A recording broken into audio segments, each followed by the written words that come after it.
Hola, buenas noches. Es miércoles de clave y como cada semana le damos la más cordial bienvenida. Le invitamos a que se quede con nosotros en este programa que será por demás interesante, que participe. Estamos atentos a sus comentarios, a sus preguntas y como cada semana mi compañero Aurelio Contreras. ¿Qué tal, Mónica Camarena? Muy buenas noches. Muy buenas noches a nuestro auditorio. Estamos hoy transmitiendo en vivo desde la ciudad de Jalapa, Veracruz. Hoy que es miércoles 13 de marzo de 2024. Y pues, como siempre, con el gusto de compartir con nuestro auditorio. Pues hoy tenemos un tema que, pues de alguna manera se nos ha vuelto un poco recurrente en la clave y que tiene que ver con pues la ausencia de Estado de Derecho que cada día pues se nos explota en la cara en el Estado ante un gobierno que abusa de su autoridad constantemente, un poder judicial que está infestado de corrupción, de amiguismo, de nepotismo y una ciudadanía que está indefensa ante el embate de la delincuencia y ante el embate de las autoridades. Entonces, bueno, para hablar de eso nos acompaña esta noche pues un experto en la materia jurídica, el abogado Fidel Ordóñez Solana, a quien le damos la más cordial de las bienvenidas a la clave. Muchas gracias, Mónica, Aurelio. Es un placer estar con ustedes y, como siempre, divertido en la clave. Muy bien.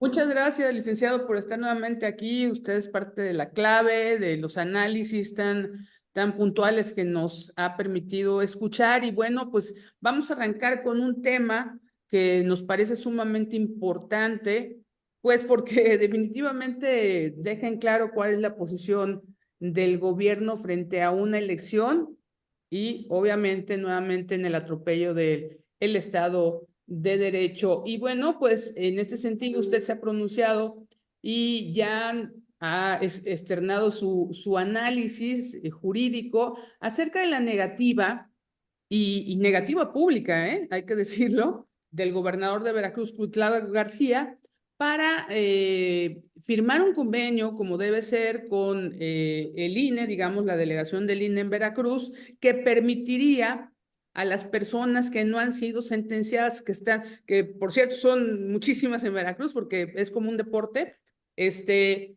pues que puedan emitir su voto el próximo junio. Entonces, su primera opinión, su primera postura acerca de esta situación. En primer lugar, toda la persona, todo el ciudadano veracruzano, mexicano, en términos constitucionales y en términos de los tratados internacionales, no puede existir una restricción indebida para el ejercicio de su voto. Así lo dice el Tratado Internacional y lo copia la Constitución. Y de una u de otra forma, las personas tienen derecho a votar siempre y cuando no estén sentenciadas. Lo prudente es lo que dijo precisamente el presidente del Consejo General del Instituto Nacional Electoral en Veracruz, donde él establece que aquellos que no estén sentenciados, porque sentenciado es la privación ya de sus derechos políticos. Bueno, pues todo aquel que esté en proceso, pues simple y sencillamente puede emitir previamente su voto, obviamente una casilla que se establecería dentro de cada reclusorio, haría una cola con cada uno de ellos con su credencial de elector y ejercer su voto simple y sencillamente en un listado nominal específico y especial para que se tomen en una sola casilla toda esa votación 2 semanas previas al día de la elección, no exactamente el 2 de julio, 2 de junio, perdón, sino dos semanas previas. El punto es que el gobernador es ingeniero, siendo ingeniero nunca ha comprendido en la dimensión total de lo que es el derecho y las esferas del derecho.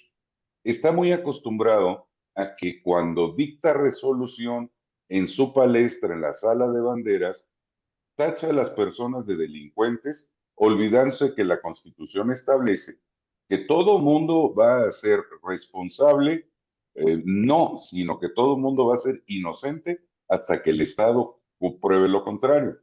La Fiscalía General del Estado hace lo que puede, el Poder Judicial del Estado trata de trabajar, pero hay mucha gente que está privada de su libertad o por la dichosa, esta prisión preventiva oficiosa, que dicho sea de paso, ya en México es ilegal, falta darle la forma constitucional y quitarlo de la ley penal procesal nacional para que de una vez se quite la prisión preventiva oficiosa. Y bueno, es no dejar a las personas, no dejar a los ciudadanos a que ejerzan su derecho. Y al no permitírselo, pues le da oportunidad al decir el gobernador que no se va a llevar a cabo, pues sea que se haga un procedimiento en la ley de medios de impugnación en materia electoral, en este caso sería la ley federal, por la cual se restringe ese derecho y cada uno de los votantes ciudadanos que están privados de su libertad sin estar sentenciados, pues podrán acudir a ese juicio federal de protección a sus derechos político-electorales. Sin embargo, pues la elección ya es en menos de 3 meses, en lo que eso procede, igual ya pasó la elección. Entonces, el Estado, en este caso, el gobierno del Estado, estaría impidiéndole a ciudadanos que no están sentenciados, sobre los cuales pesa la presunción de inocencia, les estaría impidiendo ejercer su derecho constitucional al voto. Esto es grave, ¿no? Esto podría calificar incluso como un delito electoral o no sé qué opines, abogado. No puede calificar, no podría calificar como un delito electoral. Es un delito electoral y no tiene vuelta de hoja. Y aquí el planteamiento es que cada ciudadano que esté recluido puede interponer su recurso y afortunadamente, como es materia federal, en 4 días se admite el recurso, en 15 días se resuelve y no tarda mucho. Antes del día de la elección está resuelto inclusive por la Sala Superior del Tribunal Federal Electoral. No, los tiempos electorales son difíciles, son diferentes a los procedimientos judiciales convencionales. Entonces, en esta materia tiene tiempos fatales muy rápidos porque son 4 días para interponer el procedimiento, 8 días para que se tengan informes previos y justificados para recibir y 4 días más para poder dictar resolución. O sea, en menos de mes y medio está resuelto y tendrían ellos que verse beneficiados con el hecho de esta no restricción a su derecho para poder votar. Licenciado, pero no es accidente que el gobernador esté tratando de impedir, de bloquear el derecho al voto de los que no han sido sentenciados, que están en prisión preventiva, porque, como lo repito, ya parece un deporte en Veracruz, meter a la cárcel a la gente, no importa en qué circunstancias, sobre todo que sean enemigos políticos, pero estamos hablando, se supone, de más de 4,000 personas. Sí, así es, pero es que no le interesa al gobernador. Nos queda bien claro, si pudiéramos resumir jurídicamente los casi 6 años que lleva él como gobernador, ya afortunadamente se va a terminar. Tenemos un Congreso del Estado que tiene 38 procedimientos legislativos que la Federación se los tumbó, procedimientos de naturaleza jurídicos como el ultrajes a la autoridad, que la Suprema Corte en una resolución quitó ese delito que no debía de existir. ¿Por qué? Porque tiene el gobernador la idea de que basta con que la Fiscalía General del Estado diga que Fidel Ordóñez es un delincuente para que él lo crea por sí.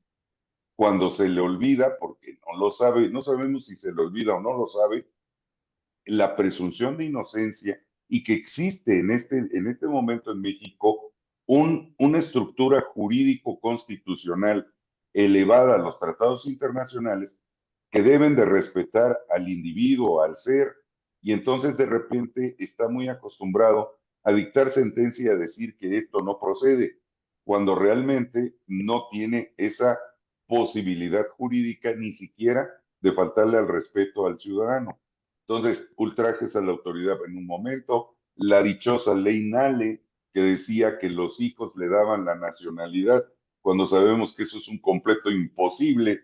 Aquí hay una solución jurídica, por ejemplo, en el tema de la Nale, hay dos posiciones. La posición del ius soli, que significa que tú, donde tú ves la luz, es el lugar donde tú naciste, o el ius sanguini, y el ius sanguini se sigue a la naturaleza de los padres. Si mis padres son veracruzanos, yo soy veracruzano, aunque haya nacido fuera del territorio veracruzano, pero dentro del territorio nacional.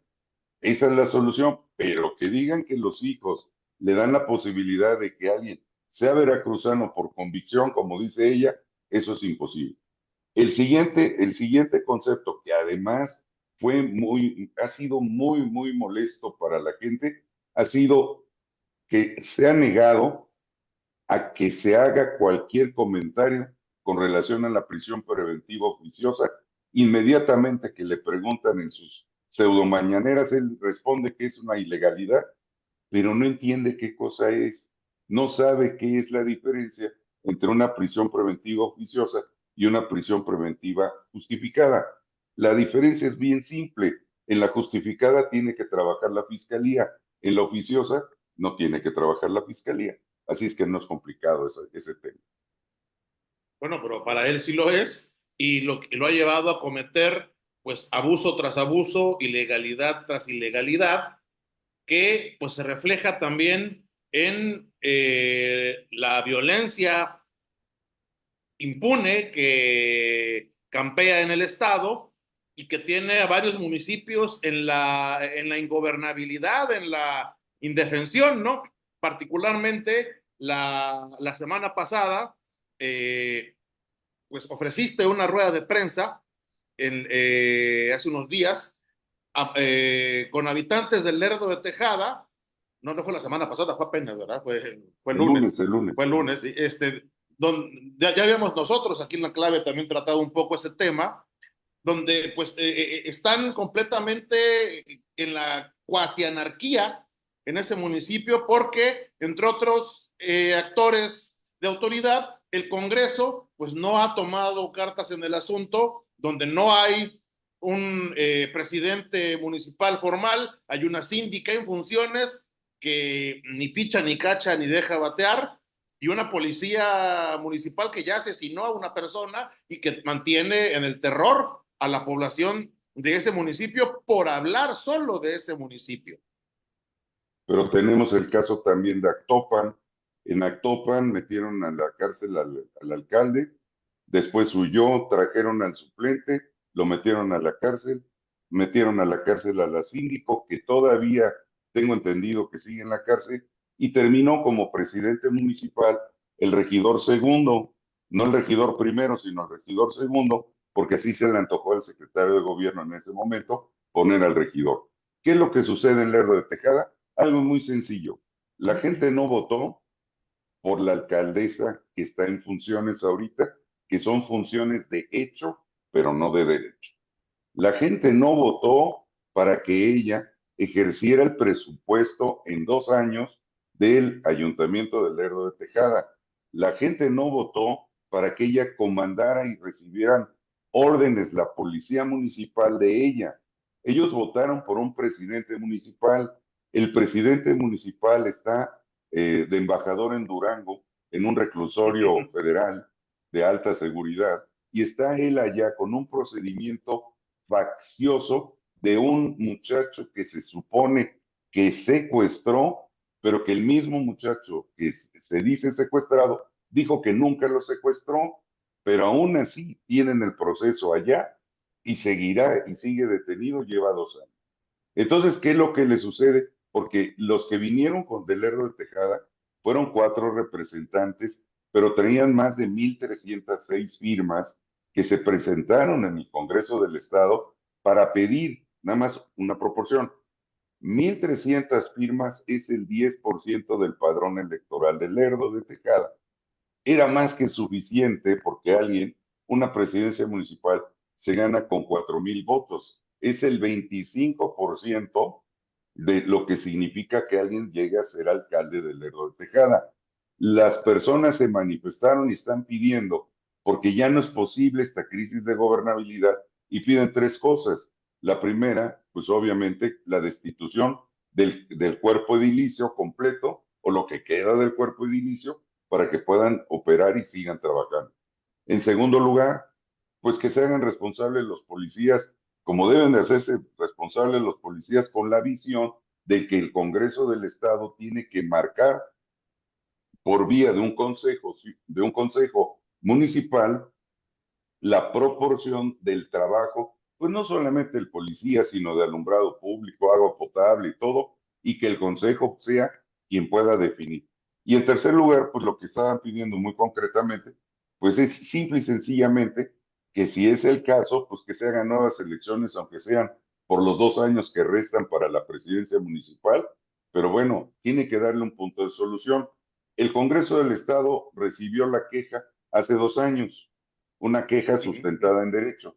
Volvieron a recibir una queja apenas en febrero de este año y otra vez tuvimos que volverla a pedir porque simple y sencillamente el Congreso de Veracruz no contesta y deben de contestar. Están obligados en términos del octavo constitucional a contestar y simple y sencillamente no contestan. Andan muy encimados por la campaña de su candidata en el Congreso y de una u otra manera, pues simple y sencillamente, pues no entienden lo que es la noción de la Constitución de Veracruz, porque yo creo que todos se están preparando, estudiando la Constitución de Zacatecas. Licenciado, pero es muy grave lo que está sucediendo en términos porque hay crisis no solo en Lerdo de Tejada, sabemos que usted tiene muy claro las crisis de ingobernabilidad, o sea, de gobernabilidad, la crisis de gobernabilidad en varios municipios, y pues pareciera que esto ya se paralizó y usted lo dice bien, que todos están atentos a las elecciones, apoyando a su candidata, viendo cómo logran que la gente en Veracruz la reconozca, pero esto, o sea, a nivel jurídico, legal, es decir, pues está entrampado el Estado, hay una situación que puede derivar en mayores hechos de violencia, como sucedió en Lero Tejada, donde mataron policías de manera tan artera a un joven padre de familia. Y esto se puede ir replicando ante esta parálisis. Se puede ir más allá, digamos, en esta demanda de juicios que tiene que tener, por ejemplo, los poderes, el ejecutivo y el legislativo, y ya no se hable del judicial en Veracruz. Bueno, es que hay que tomar en consideración el alcance de sus responsabilidades. No debemos de olvidar que Veracruz se ha caracterizado, por ejemplo, en tener a 4 muchachos detenidos por el disque delito de ultrajes a la autoridad, que ganan un procedimiento de amparo, los tienen que soltar, ganan un procedimiento ante la Comisión Nacional de Derechos Humanos y obligan al Estado de Veracruz a pagarles una indemnización pecuniaria a ellos. No debemos de olvidar que es un estado donde metieron a la cárcel a Tito Delfín Cano, que estuvo 2 años ilegítimamente en la cárcel por delitos que no existían, que al final de cuentas se pudieron ganar y al final pudo salir. No debemos de olvidar que es el estado donde también metieron a la cárcel del Río Virgen y que lo tuvieron en la cárcel por más de 6 meses, ahí establecido y amarrado, porque pues es un contrincante político. Castillo de Teallo, Topan, Acayucan, eso es fabuloso con la de Acayucan, que diga la alcaldesa que no se vive en un clima de seguridad y de tranquilidad y que prefieren y el gobernador dice, mejor pide licencia y vete. O sea, en lugar de solucionar el tema es de inseguridad, es solución del tema. Y así como ha sido, pues han habido muchas muertes en todo lo largo del estado de Veracruz, que son más de 800 kilómetros, y ha habido gente que se ve muy lastimada en su ámbito de seguridad pública, pero es derivado también de que no existe una política seria y formal para el trabajo ni de seguridad pública ni de la Fiscalía General del Estado. El punto que nos está agraviando demasiado a todos los abogados el día de hoy es cómo permeó y cómo entraron una cantidad de magistrados del Tribunal Superior de Justicia del Estado gente completamente inexperta, gente con demasiada soberbia, como si ellos hubieran ganado la elección presidencial y todos fueran Andrés Manuel en chiquito, pero todos con un factor extraordinario de prepotencia, soberbia, rayan en lo sangrón. El día de hoy, que estamos en marzo, 13 de marzo, es un día extraordinario el día de hoy, cuando los presupuestos se abren del Poder Judicial del Estado de Veracruz desde enero, al día de hoy no debería de faltar tóner en los juzgados, no debería de faltar ningún tipo de mantenimiento de las computadoras. El día de hoy, en los juzgados de Jalapa, de la capital, no nos pudieron expedir una certificación de una hoja tamaño carta porque no había tóner en todo el edificio del Poder Judicial en donde se albergan los juzgados de Jalapa. Es increíble que eso pueda llegar a suceder en este momento aquí. Ya no digamos de las audiencias que se llevan a cabo en Pacho en las salas de juicios orales, que dicho sea de paso, a mi criterio son una porquería las salas, que no existen los discos, que no existe el mantenimiento de los equipos de grabación, que luego tienen que andar con micrófonos, pasándose los micrófonos porque simple y sencillamente no sirve el sistema de audio, sí, pues es el sistema de audio general que tiene la sala. Bueno, entonces resulta que estamos en unos juzgados al día de hoy como si estuviéramos a mediados de los 80s o finales de los 70s, cuando no había papel carbón y no había cintas para las máquinas de escribir. Estamos viviendo una situación bien penosa el día de hoy en el Poder Judicial del Estado de Veracruz y tanto una expresidenta dijo, faltan 80 millones, pero yo no me di cuenta, yo no me llevé nada, no me llevé ni un solo centavo, ni un centavo partido en la mitad, y una presidenta actual que dice que la va a acusar y que la va a acusar penalmente. Entonces, ¿a dónde vamos caminando en el ámbito de la justicia? Porque pues todo esto retrasa la justicia, no hay acuerdos, no hay procedimientos, no hay autos, que se sigan los autos como deben de ser, y bueno, pues simple y sencillamente no se llevan las cosas en los cauces legales que deberían de llevarse. Entonces, obviamente Veracruz sí vamos a tener oportunidad de reparar todo esto, pero la gente tiene que reflexionar su voto porque no podemos seguir así como estamos en este nivel de ineficiencia y sin dinero, que no sabemos qué le hicieron al dinero, porque el dinero estaba. El dinero de repente desapareció. Yo quisiera puntualizar un poco sobre el tema del Poder Judicial, porque me parece muy grave lo que sucede en Veracruz. Es un Poder Judicial que está, pues, podríamos afirmar que ya completamente cooptado por quienes gobiernan, con magistrados que tienen infinidad de compromisos con quienes están gobernando hoy en día, que forman parte de grupos del grupo político del gobernador, magistrados que salen a las redes a agradecerle al gobernador casi casi por existir, un poder judicial sometido que realmente por consigna también resuelve los casos, los temas, sobre todo los casos que le interesan políticamente al gobernador. Hablabas de todos estos presos políticos que fueron a dar a la cárcel por las pistolas de estas personas. Incluiría también en esa lista a Rogelio Franco, que sigue en arresto domiciliario, que no puede ver a su hija menor. Y pues eso no solamente dilata la justicia, sino que la impide. Y eso también pues, nos habla de el deplorable estado del Estado de Derecho en Veracruz. Bueno, les voy a poner un ejemplo a todos nuestros telescuchas, porque luego dicen que soy muy malo y que no explico bien por qué unos magistrados sirven y otros no sirven. Ah, hay varios proyectistas que tienen muchos años de estar trabajando ahí y uno de ellos me contó que se le ocurrió dictar una resolución, un proyecto de resolución, se lo pasó a su magistrada y la magistrada le dijo que estaba mal escrito testigos, que como eran mujeres, eran testigas. Este mi amigo, pues le recitó todo lo del derecho romano y cómo eran los juicios sacramentales, y que el testigo se llama testigo porque es un sinónimo de testículo. Como en esos juicios solamente podían testimoniar los hombres se ponían la mano de derecha en los testículos y decían que iban a decir la verdad. Por mis testículos diré la verdad. Eso lo hicieron hace 2000 años.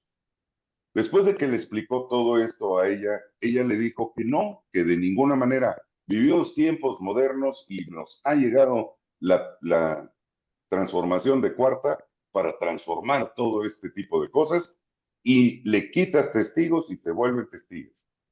Fue la última resolución que él hizo en proyecto, pidió su cambio y con no puedo trabajar con una persona que no entiende ni siquiera la norma básica de que hay palabras que no tienen femenino. Mundo no tiene femenino. La tierra no tiene femenino. Testigo no tiene femenino. O sea, hay palabras que no tienen femenino, simple y sencillamente porque son nombradas así. ¿Qué es el problema que se dio? Que llegaron una hordada de magistrados al Tribunal Superior de Justicia que no reunieron los requisitos constitucionales, que no reunieron los 5 años de previos para poder trabajar, que apenas si salieron de alguna escuela muy parecida entre el CONALEP o el IDEA y salieron de ahí como títulos de abogados o en su defecto en una cajita de esas de cereal, ahí se sacaron la cédula profesional porque no sabemos ni siquiera cómo lo estudiaron y resulta que ahora son magistrados del tribunal. Y lo peor, en la forma en que dictan resoluciones y que alargan las condiciones. Hay muchísima gente que ha sido despedida por parte del gobierno del estado de Veracruz y han demandado la nulidad de sus actas. No, no es un juicio laboral. La nulidad del acta por medio de la cual les cesan en el trabajo entra a una cosa que ahora se llama TRICAEL, que antes era el Tribunal Estatal, que todos le llamábamos TEJAP, crearon una amalgama horrible, un merengue espantoso que se llama TRICAEL, y hay demandas que tienen 1 año que se presentaron y que simple y sencillamente porque alguien les dice que no debe de caminar esa demanda, ni siquiera tienen autoadmisorio a 1 año de distancia. Y aquellas en las cuales el gobierno del estado ha sido vencido y le han ordenado que reinstale al trabajador al servidor público, porque no es de trabajo, sino al servidor o al funcionario público, que lo reinstale en su trabajo y que le pague los salarios caídos, tampoco, y se avientan año y medio. Hace un ratito me encontré a un amigo mío que trabajó como agente del Ministerio Público, lleva 6 años y va a cumplir 7 su procedimiento y no terminan de dictarle su resolución. Entonces, aquí es un tema que nos está lastimando a todos, porque obviamente aquel que se quiere divorciar, pues quiere divorciarse. Aquel que quiere correr a alguien de un arrendamiento mal habido, pues tiene que demandar. Aquel que quiere cobrar pues un cheque o un pagaré, pues quiere que haya celeridad. Pero todas estas tipos de condiciones que se dan el día de hoy, lo único que logran es aumentar la corrupción y reducir la eficiencia. Licenciado, yo me voy a brincar ahorita un poco al tema político porque me parece muy interesante toda la exposición, la insistencia jurídica de su parte acerca de la candidatura de Rocío Nale, que nació en Zacatecas y que ahora es candidata de Morena para el gobierno de Veracruz. Un primer bosquejo para aquellas personas que no lo han escuchado o que no han leído sus argumentos acerca de por qué Rocío Nale, a pesar de que ella argumenta tener un domicilio acreditado en Veracruz por 5 años, es candidata al gobierno de Veracruz. Voy a poner un ejemplo muy breve y muy chiquito. Hubo un político que acaba de morir el año pasado, que fue extraordinariamente influyente en los años 60, 70 y 80 en los Estados Unidos. Se llamó Henry Kissinger. Él tuvo el único defecto en su vida de haber nacido en Israel y no haber nacido en los Estados Unidos. Fue secretario de Estado con 4 presidentes y fue un influyente político en todos los sentidos. Jamás pudo aspirar a ser presidente de los Estados Unidos porque no nació allí, no nació en Estados Unidos. Es la responsabilidad de cumplir con lo que dice la Constitución. Aquí no es de que yo llegué y me hice en Veracruz, pues no llegué porque no es un sentido de que llegue uno y pueda uno dominar, porque entonces se vuelve conquista. Si es conquista, estamos hablando de Hernán Cortés o estamos hablando de Maximiliano de Habsburgo. Estamos hablando de una conquista. Esto no está conquistado, vivimos en un régimen democrático. Como vivimos en un régimen democrático, desde el 3 de enero, del 3 de junio de 1825, nació la primera constitución de Veracruz y desde que nace la primera constitución, siempre se ha dicho que debe de ser el que rija el gobierno del estado de Veracruz que haya sido y que haya nacido en el estado de Veracruz, como lo dice la Constitución de Zacatecas y como lo dice la Constitución de Baja California o de Quintana Roo. La de Quintana Roo es más reciente, que solamente el que haya nacido en el estado tiene la posibilidad de ser el gobernante. Y obviamente tendría que haber nacido Rocío Nale en Veracruz, cosa que no sucedió. Sabemos que ella llegó a Veracruz ya habiendo terminado la carrera y que vino a trabajar a Petróleos Mexicanos, que aquí se casó y que tuvo sus hijas o hijos o lo que sea. Sabemos que sus papás tampoco son veracruzanos, son de Zacatecas. Bueno, la Constitución de Veracruz tuvo una modificación inclusive en el año 2000, pero siguió conservando el sentido de que solamente un veracruzano pueda ser gobernador. Eso se denomina en la Constitución una cualidad, que es una característica específica para ser gobernador de Veracruz. Entonces, esa cualidad dice que tiene, y volvemos, el jus soli y el jus sanguinis. El jus soli quiere decir que habiendo nacido en Veracruz, puede ser gobernador. Ese es el jus soli. El jus sanguinis significa que siendo hijo de padres veracruzanos, haya nacido fuera del territorio del estado de Veracruz, pero dentro del territorio nacional. Esta es la solución que dio la Constitución y por eso son 2 requisitos. La gente se pierde en los requisitos porque dice, o nació en Veracruz o tiene 5 años de residencia. No, señor. Cada requisito se debe de cumplir. No existe un ni o un no.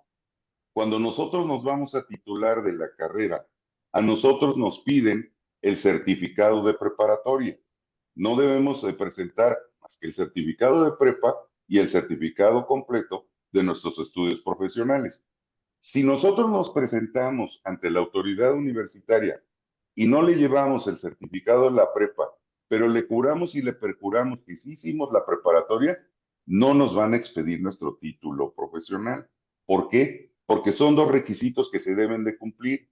Se debe de cumplir el ser veracruzano y en el caso de que no lo sea, por padres veracruzanos, residencia efectiva por 5 años. Independientemente de ello, Rocío Nale no tiene residencia efectiva de 5 años porque fue secretaria de Energía y vivía en la Ciudad de México y vivía en Villahermosa, Tabasco. Entonces, no vivía en Veracruz, vivía en esos 2 lugares y por ende no tiene esa residencia efectiva. Hace rato me preguntó una amiga que yo quiero mucho y me dijo ella, oye, ¿es personal el asunto de lo de Rocío Nale? Le digo, fíjate que no es personal.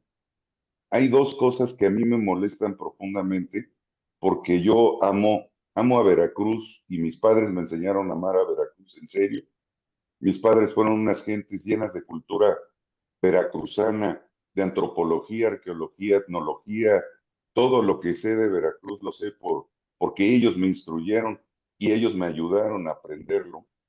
Pero yo entiendo bien el sentido de que pretendan que ella sea, pero es una imposición de Andrés Manuel López Obrador y es a donde yo le dije a ella, es a donde se me antoja a una orden de conquista de algún rey español para Hernán Cortés.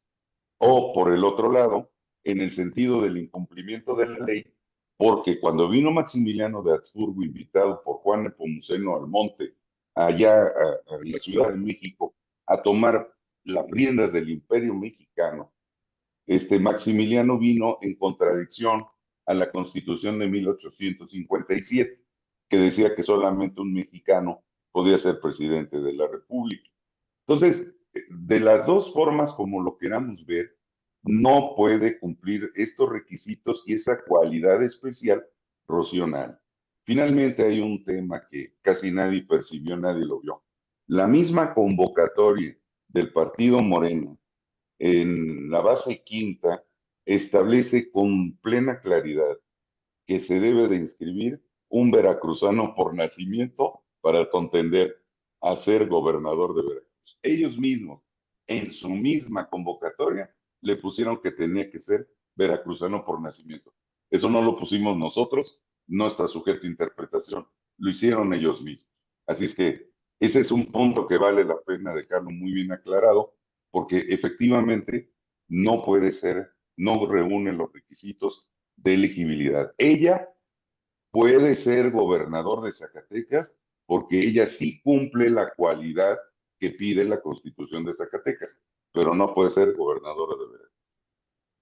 Y en ese sentido, con todas estas inconsistencias, ilegalidades que bien señalas, abogado, esa candidatura pues ha seguido adelante, aunque todavía no es formalizada por completo, todavía no inicia las campañas locales, me refiero, pero esa candidatura es impugnable, ¿alguien la va a impugnar o qué va a pasar ahí? Bueno, lo que pasa es de que debe de existir en materia electoral un acto de autoridad. Hasta ahorita todos los partidos políticos no son autoridades.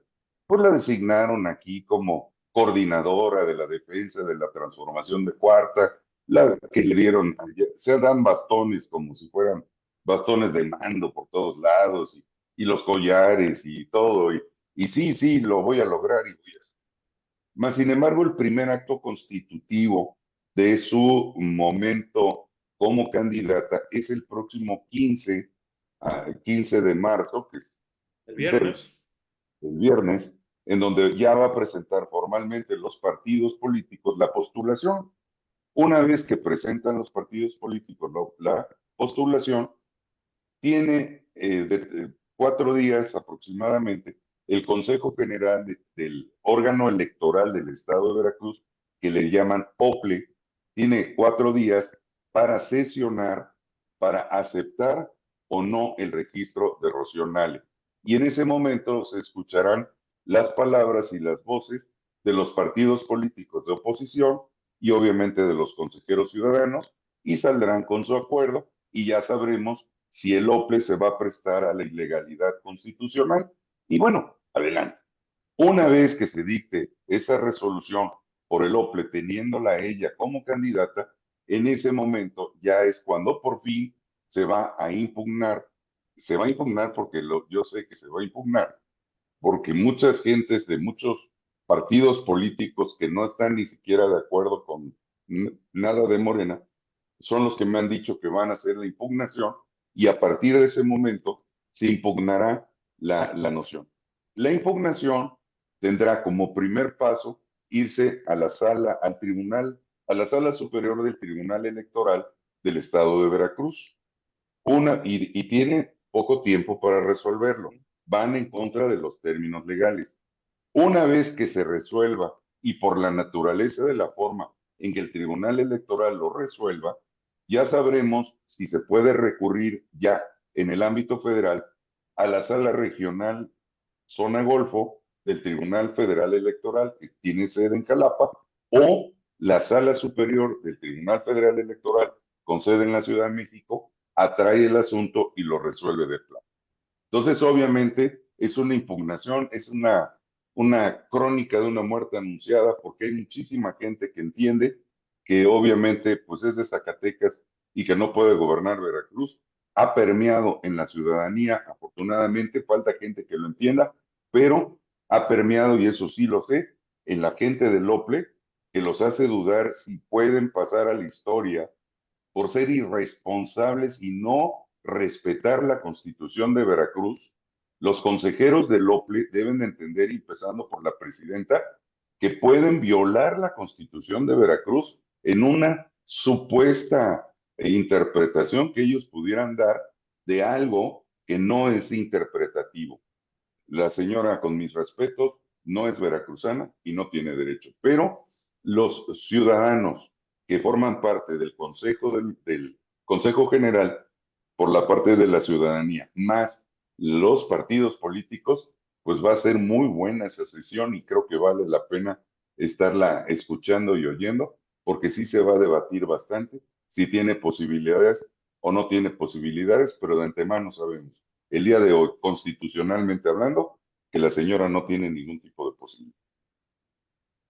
Licenciado, antes de que se nos acabe el tiempo y tenemos muchos temas por delante con usted, yo quisiera que nos detallara un tema que me parece sumamente importante. También tiene que ver un poco ya con el proceso electoral, porque está inmiscuida una ex jueza que hoy es candidata y que, bueno, a raíz de una detención arbitraria, presuntamente injusta, de esta jueza, bueno, hay una denuncia penal que mucha gente a lo mejor no la sabe, pero es una denuncia penal contra la propia fiscal general de Veracruz. ¿Nos puede detallar el tema?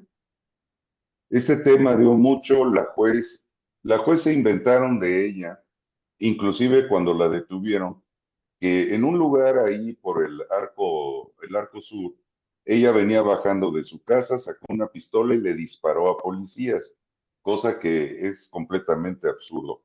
La juez Angélica Sánchez es mi amiga desde 1984, cuando juntos estuvimos en los grupos del propedéutico en la Universidad Veracruzana.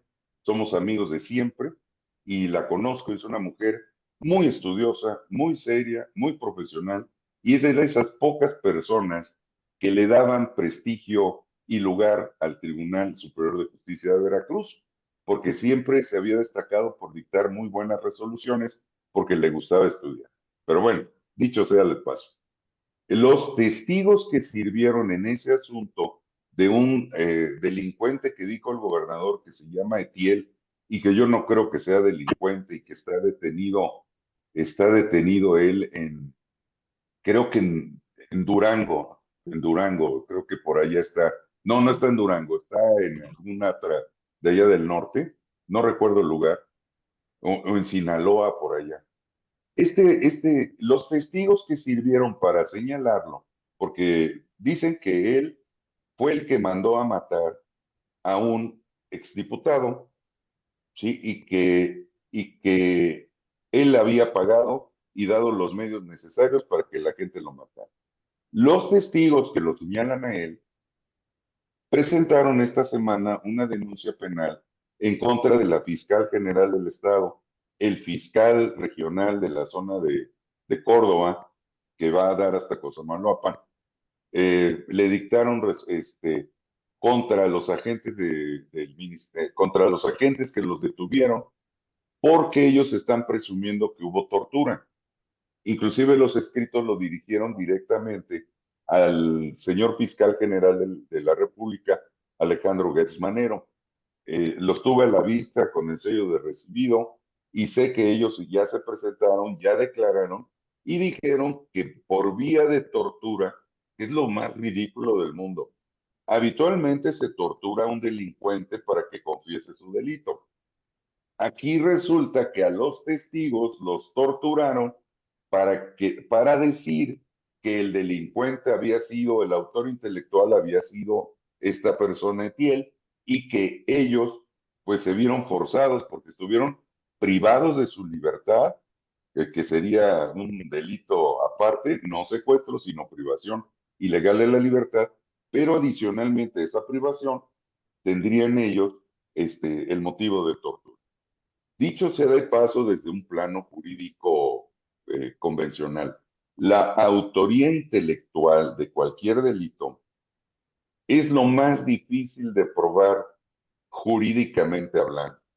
Si uno revisa las tesis de jurisprudencia desde 1917 al día de hoy y le pone uno en el buscador del sistema de la Suprema Corte autoría intelectual de delito o autoría intelectual homicidio, se sorprendería uno de la cantidad de tesis de jurisprudencia que dice que con testigos no es suficiente, que con documentos públicos no es suficiente, que con fotografías no es suficiente, que con presunciones no es suficiente. O sea, todo el esquema comprobatorio por vía de pruebas no sirve absolutamente ninguno de ellos para probar la autoría intelectual. Solamente se necesitaría que aquel que fue autor intelectual lo confesara, pero conforme a las nuevas normas, puede confesar el delito, pero tendría que estar relacionado con las pruebas que se presenten en el sumario. Entonces, aquí es interesante que por primera vez, porque es la primera vez que le toca a la fiscal Verónica Hernández Galán, pues es la primera vez que le presentan una denuncia, pero bueno, parece una misiva en el estado de Veracruz que todo aquel que ha llegado a ser fiscal del estado termina en la cárcel después. Entonces, Desde que hicieron el esperemos que cambio, no. sí, ¿eh? Sí, pues le ha tocado a todos los fiscales, o sea, llevamos tres y los tres han terminado en la cárcel y lo más lamentable, por el mismo delito de privación ilegal de la libertad y obviamente, pues en este caso, más difícil porque es tortura. Ah, hay algo que es importante que debemos de destacar. La tortura no solamente se analiza por lo que hace la Fiscalía General de la República. Cuando se tiene noticias de una tortura en el ámbito federal con la naturaleza de un procedimiento, inmediatamente entran los organismos internacionales a apoyar a los que se dicen torturados. Y en este caso, por ridículo reitero que lo es, los torturados son los testigos. Entonces, pues se les está descomponiendo todo este proceso jurídico y nos estamos dando cuenta de la ineficiencia de la Fiscalía General del Estado de Veracruz en el que vivimos en este momento. Como lo señalaste hace un rato, abogado, al principio del programa, pues ya se están yendo, ya está por concluir este fatídico sexenio en Veracruz, también a nivel federal, pero esa es otra historia. Está por concluir el sexenio de Cuitláhuac García, que pues ha abusado del poder de las instituciones, se ha pasado las leyes por el arco del triunfo, como es costumbre de este régimen. Ya sabemos que no, para ellos no les vengan con que la ley es la ley, y se puede esperar que haya consecuencias para quienes han torcido de esta manera la ley, para quienes han utilizado a las instituciones como si fueran su patrimonio personal para venganzas personales, para venganzas políticas, para amedrentar, para revanchas contra adversarios y contra ciudadanos, o veremos que se repite el esquema de la impunidad y al rato los veremos brincando a algún otro cargo público. ¿Tú qué consideras en este sentido? En primer lugar, si no reflexionamos nuestro voto, porque debemos de reflexionar si queremos, como dice Claudia Sheinbaum, continuar con la corrupción o con la transformación, que sí lo hizo al revés, o como se equivoca en su forma, o sea, y lo hago con la izquierda porque es bonito decirlo con la izquierda. Claro. Mm, si nos damos a la tarea de reflexionar el voto y vamos todos juntos a votar, no estamos diciendo por qué partido, pero vamos a votar.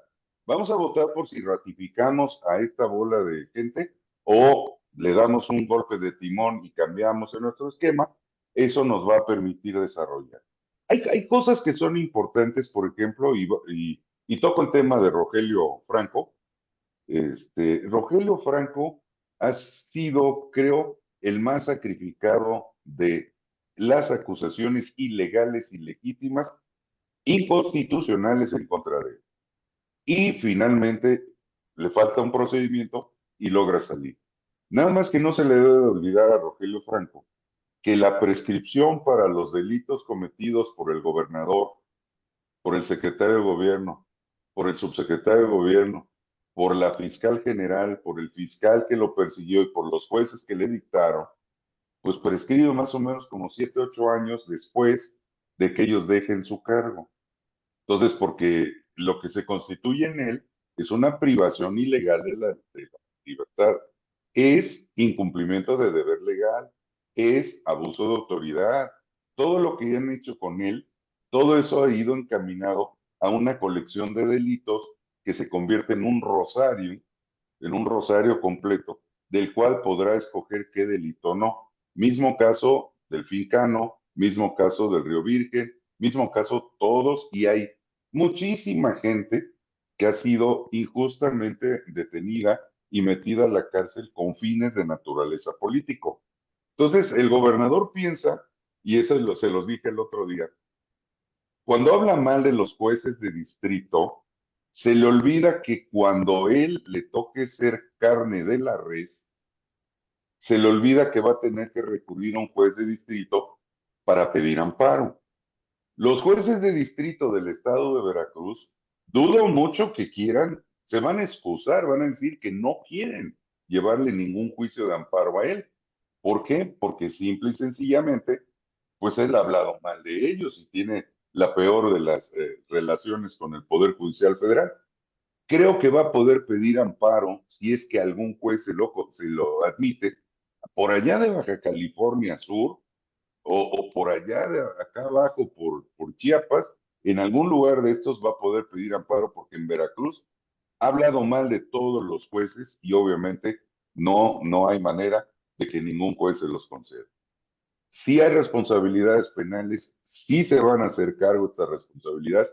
En nosotros está que ellos obedezcan a esas responsabilidades penales y respondan con esa obligación que tienen el día de hoy de haber hecho mal las cosas y que de una u otra manera, pues trajeron consecuencias jurídicas que lesionaron gravemente la integridad de las personas, lesionaron gravemente la integridad de las personas. Hay gente ofendida desde el momento en que el gobernador se para en la palestra y dice, es un delincuente. En un caso muy particular de un asunto que llevamos nosotros, el gobernador en la palestra dijo, es un delincuente y no es mexicano, es colombiano. Y es más mexicano el pobre cuate de Ayadix, Taltepec, Oaxaca, vaya. Yo no sé en qué se parezca un ismeño a un colombiano, pero bueno, chaparrito y todo al estilo de mis tíos de allá de Oaxaca, ¿no? Pero bueno, al final del día, todo ese tipo de actitudes, todo ese tipo de ofensas son las que creen ellos que no van a ser responsables en el sentido de que puedan ir a la cárcel. Hay uno que yo estimo que se lame los bigotes y se afila las pezuñas, o bueno, las uñas, que es Jorge Winker. Y Jorge Winker, poco a poco y calladamente, ha ido ganando todos sus procedimientos. Y bueno, creo que tiene un hígado suficiente, Jorge, así como rebanadito y listo, como para prepararles y tenderles la camita a ellos. Nada más que no se les olvide que así es. A Andrés Manuel le quedan 29 semanas para que se vaya. A Cuitlaga le quedan de las 29, 4 semanas más. Se oye tan bonito, pero ¿cómo esperamos que el tiempo vuele en estos tiempos? Porque ya 29 semanas es muy poquito tiempo, pero es demasiado para este sufrimiento que tenemos nosotros. Así es, licenciado. Y por cierto, hablando de sufrimientos de personas presuntamente inocentes, hay que decirlo, hay un tema muy reciente aquí en Veracruz, que casualidad, ver el tema de Carrillo Puerto, que usted me estaba adelantando antes de que iniciáramos el programa, de que habrían detenido a personas presuntamente inocentes. ¿Usted tiene alguna información? Sí, completamente. Me buscaron inmediatamente que los detuvieron. Me pasaron toda la información, inclusive de la forma que los detienen. Es una familia de apellido del Valle, es papá, hermano y tío, uno es del Valle Noguera, el otro es del Valle Hernández, y bueno, y un sobrino. Y pues en teoría hicieron todo un operativo en la zona casualmente de Cuitlagua, Veracruz, hacia Felipe Carrillo Puerto, van y los detienen. En teoría iban persiguiendo a mafiosos, a malos, a narcos y todo lo demás que sea. Y pues no viendo, y además fue un operativo muy grande. Hoy fue el operativo y no habiendo tenido oportunidad de detener a nadie, pues fueron y le agarraron a estos tres personas y los metieron al bote y de hecho creo que en unos minutos más ya los pasan a la fiscalía porque pues en teoría pues traían armas, droga y todo lo que sabemos que siempre inventan la policía para poder asegurar y dejarlos ahí detenidos. Aquí la única diferencia es que el presidente de la República no va a salir a decir que no tenían arma y que los muchachos no dispararon. Aquí es porque ellos dicen y tienen que hacer. Lo lamentable del caso es que se cerró la autopista. Está cerrada la autopista de Córdoba con la lesión económica que representa. Es un camino que la gente no, a lo mejor no lo dimensiona, pero recorren entre 12 y 14 mil vehículos todos los días. El aforo de esa autopista es de 12 a 14 mil diarios. Es lo que transitan por ahí. El hecho de estar detenido 1 minuto, 10 minutos, o las horas que llevan, porque hasta ahorita no la han soltado, representan pérdidas económicas para el Estado impresionantes. Y de una u otra manera, porque a alguien se le ocurrió beligerantemente decir que había que detener a alguien para que mañana en la pseudo mañanera del gobernador diga, ya tuvimos 3 detenidos, son delincuentes, son malos y no tienen derecho a votar. Eso es lo que viene a decir el gobernador. Y ya que entraron, ya no pueden votar ellos. Entonces, obviamente, es algo que nos lastima mucho a los veracruzanos porque no, la seguridad pública no se maneja así, la Procuración de Justicia no se maneja así, con cuestiones de operativos. Tiene uno que aplicar la inteligencia, el desarrollo y obviamente un proyecto para que el delincuente real caiga a la cárcel y no tres personas que pues se dedican al campo, son campesinos y que la comunidad fue y cerró la carretera. Hay un montón de gente en el cierre de carretera, no son 2 o 3 personas. Están cerrados los 2 carriles y estiman que hay más de 300 personas ahí paradas. Entonces, obviamente, esto sí debería de alterar las vibras del gobernador, pero parece que no le interesa al final del día. ¿Eh? Creo que ya él es el que cuenta más los días para irse que los días que tendría que haber trabajado en en estos 5 años y algo, ¿sí? Él ya Más está o menos. él ya está más preocupado por jugar béisbol o boliche, ¿no? Como nos lo ha demostrado en sus últimas publicaciones, ¿no? Como que él ya anda en otra onda. Abogado, hay Sí, varias felicitaciones por el programa. Nos dice Leti Perlasta, excelente invitado, él sabe y mucho de derecho. Manda saludos Lupita Espinosa Núñez, Elena gracias, Fiorenzano. Hola Fidel, qué gusto verte y escucharte, un gran abogado. Fabio Fuentes gracias. Navarro, excelente lo que comenta acerca del uso incorrecto de palabras en femenino. Estrada Salazar dice, excelentes comentarios, siempre acertados del licenciado Ordóñez. Un abrazo a los tres. Nos dice Gracias, Jessica Perlasca, excelente programa, mil gracias por presentar a un gran ponente. Pues, gracias, tuvo una buena recepción del programa. gracias. ¿Cómo nos quedamos los veracruzanos en este momento ante toda esta ola de ilegalidades? Ya mencionaste que hay que salir a votar, sin duda, pero en lo que eso sucede, ¿qué hacemos? Pues seguimos pidiendo amparos, seguimos luchando. Tuvimos un problema con alguien que se le ocurrió acusar de secuestro a unos policías de la ministerial y los tienen sentenciados a 50 años y ni siquiera conocían al secuestrado. Eh, Tienen a policías que porque vieron mal a una persona, pues los acusaron por feminicidas. O sea, de una u otra manera tenemos que seguir trabajando y pensando en ir rescatando. La tablita de salvación de nosotros es el Poder Judicial Federal, porque afortunadamente nos conceden nuestros amparos. Un amparo que va mal planteado, no lo conceden. Tiene que plantearse bien el amparo, argumentarse. Hay que hacer cuestiones técnicas, jurídicas, que escapan al conocimiento del gobernador, de la presidenta del tribunal y de la fiscal general del Estado. No saben cómo se estructura un amparo porque nunca en su vida lo han hecho, ni siquiera lo han firmado. Ya los firmarán después ya una vez que termine, ya firmarán sus amparos, pero en este momento no entienden cómo es una estructura jurídico-lógica y cómo los silogismos jurídicos se conducen a ganar y poder triunfar en un amparo. Aquí lo importante del caso es que nos vamos a quedar todos nosotros defendiéndonos jurídicamente y esperando a que venga este cambio que es necesario para Veracruz y que obviamente nos dé esa identidad de veracruzanos para poder reparar todo lo malo que se ha hecho en este sexenio, que ha sido deplorable jurídicamente, deplorable económicamente y deplorable en el grado de la política que ha quedado muy afectada en Veracruz. Dejamos de ser empáticos los veracruzanos con nosotros mismos y parece que los de Morena nos odian porque somos fifís, según dicen ellos. Yo soy más chairo que fifí, siempre lo he sido, sí, pero bueno, toda la vida han dicho que, vamos, en este momento hay divisiones y los veracruzanos no somos de divisiones. No podemos dejar de ser empáticos los veracruzanos unos con los otros, porque es nuestra comunidad, es nuestro pueblo, es de donde nacieron nuestros padres y nuestros abuelos. Entonces, no puede haber esa división, que nosotros somos de Morena y todo lo que diga el presidente tiene razón, o todo lo que diga la Zacatecana Rocío Nale tiene la razón, o todo lo que diga Cuitlava tiene la razón.